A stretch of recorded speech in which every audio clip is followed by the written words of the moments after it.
कौमी योम असातिज़ा पर अपने उस्ताद को मुबारकबाद और नेक ख्वाहिशात पेश करें। वीडियो और व्हाट्सएप स्टेटस डाउनलोड कीजिए, डिस्क्रिप्शन में लिंक दी गई है।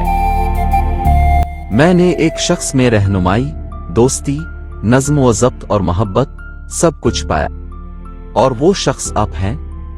Happy teachers day.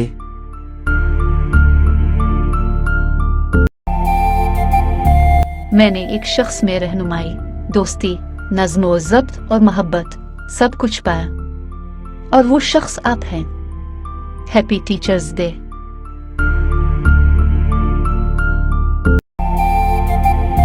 मैंने एक शख्स में रहनुमाई, दोस्ती, नज़्म व ज़ब्त और मोहब्बत सब कुछ पाया, और वो शख्स आप हैं। Happy teachers day.